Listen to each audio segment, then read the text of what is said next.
Donc aujourd'hui, on va parler du livre Caille et Colin.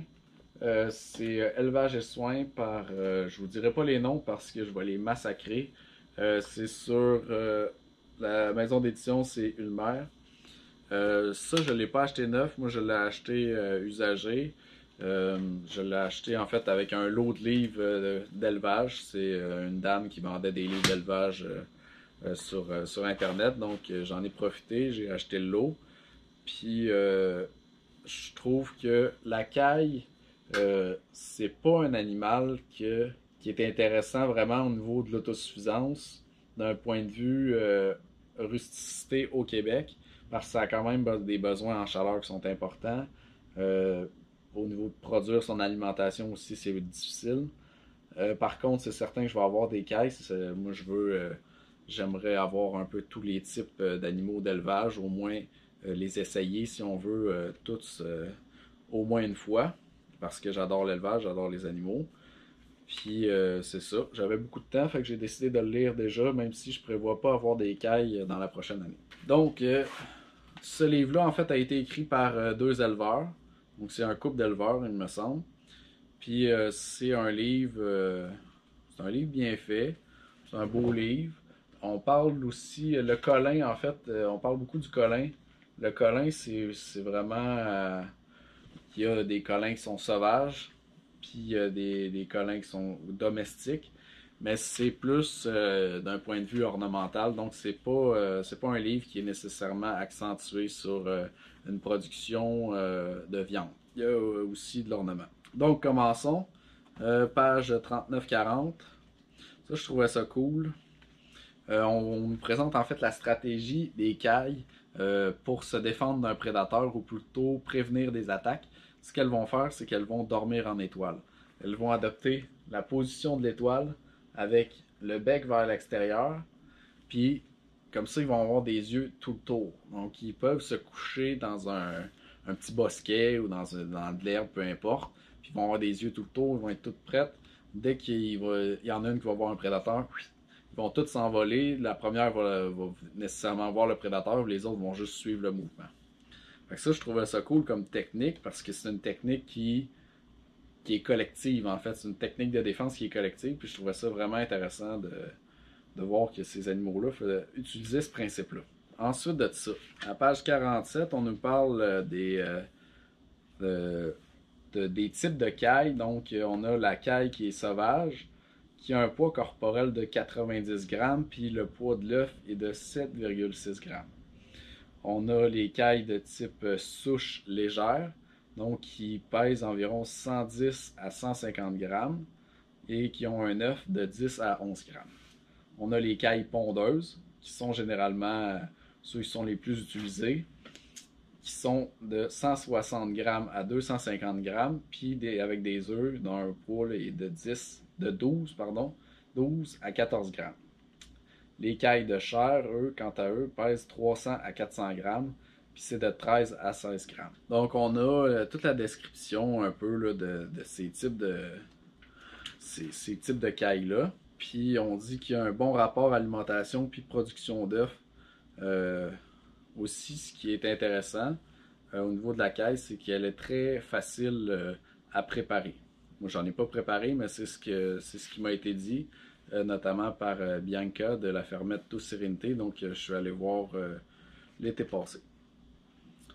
Sinon, au niveau de la consanguinité, une des problématiques aussi des cailles, c'est qu'elles sont vraiment vulnérables à la consanguinité, c'est-à-dire que si vous faites de l'élevage vous-même, il y a de fortes chances qu'il y ait un risque de consanguinité, puis il, il va rapidement y avoir plus que sur les autres types de volailles des problématiques au niveau de la consanguinité.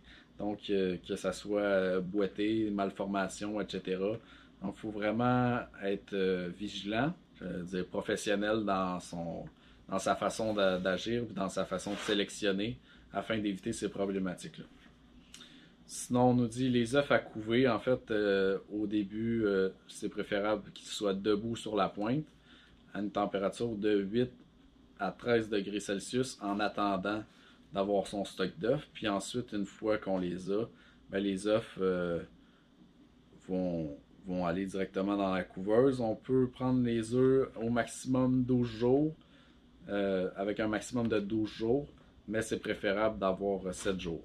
Page 51, c'est un des points aussi pourquoi je trouve que la caille n'est pas nécessairement intéressante au niveau de l'autosuffisance pure, si on veut, c'est elles ont perdu leur faculté à couver, donc elles vont pas couver naturellement ou très peu, puis ça veut dire qu'on doit obligatoirement avoir une couveuse électrique. Fait que c'est un des facteurs aussi qui baisse, à mon avis, l'incitatif à avoir des cailles dans une optique d'autonomie pure, c'est-à-dire avec le moins d'énergie, le moins d'intrants. Bref, vous comprenez, je pense, ce que je veux dire. Ensuite de ça, page 54. 54, ce que je trouvais cool, c'est que au niveau de la phase d'éclosion, c'est particulier. Il va y avoir une synchronisation des poussins pour l'éclosion. C'est-à-dire qu'ils vont communiquer entre eux, puis ils vont à peu près sortir tous en même temps. Il y a des essais qui ont été faits, puis il y avait une éclosion, par exemple, de 60 œufs à l'intérieur de 2 heures, alors que les œufs n'avaient pas tous été introduits au même moment. Fait que c'est quand même assez particulier. On parle de la hauteur de la cage. En fait, ce qui est important de comprendre, c'est que les cailles, elles volent très bien. Donc, ce qu'il faut, en fait, c'est soit avoir une cage qui est pas très haute ou une qui fait pratiquement 6 pieds. Parce que si vous avez quelque chose à l'intérieur qui est entre deux, si vous voulez, mais la caille va faire un grand vol, puis elle va se cogner à la tête, elle risque de se blesser. Puis dès qu'il y a du sang, les cailles sont particulièrement friantes. Donc il risque d'avoir un tabassage, une mise à tabac, puis elle a de fortes chances de mourir. À la page 61, on parle de la ponte. 61, en fait, on nous dit que avec évidemment un éclairage artificiel, il nourrit avec du grain, sans complément. Ce qu'on dit, c'est qu'on peut s'attendre à une production de 260 œufs par caille par année. Il y a quand même une très belle production. Par contre, ça prend un éclairage artificiel, ça prend évidemment du grain, puis ça prend aussi une température qui ne descend pas en dessous de 8 degrés Celsius. C'est pour ça que je trouve aussi que la caille est moins intéressante. J'ai juste à penser à ma grange, moi ça descend jusqu'à moins 15. Si j'introduis des cailles, c'est sûr qu'il faut qu'ils aient leur propre lieu. Puis je pense pas qu'ils vont toffer à moins 15. Là. 63, c'est quand même. Tu sais, tout est rapide avec la caille. Les bébés ils sortent très rapidement. Ça se met à pondre très vite. Évidemment, c'est tout petit. C'est sûr que ça prend pas 50 ans. Mais on remplace les femelles après seulement 7 à 8 mois de ponte.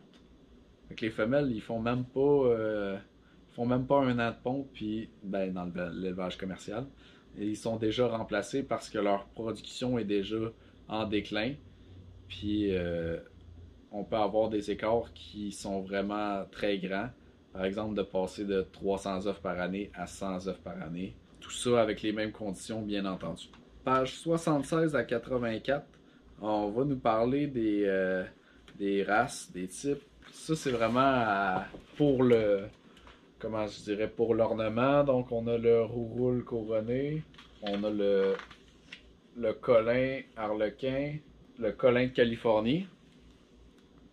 Ça, c'est pour l'ornement. On nous présente également donc l'hérédité, les facteurs d'hérédité, comment faire des sélections qui sont efficaces pour avoir les couleurs recherchées, puisqu'on est dans l'ornement, évidemment.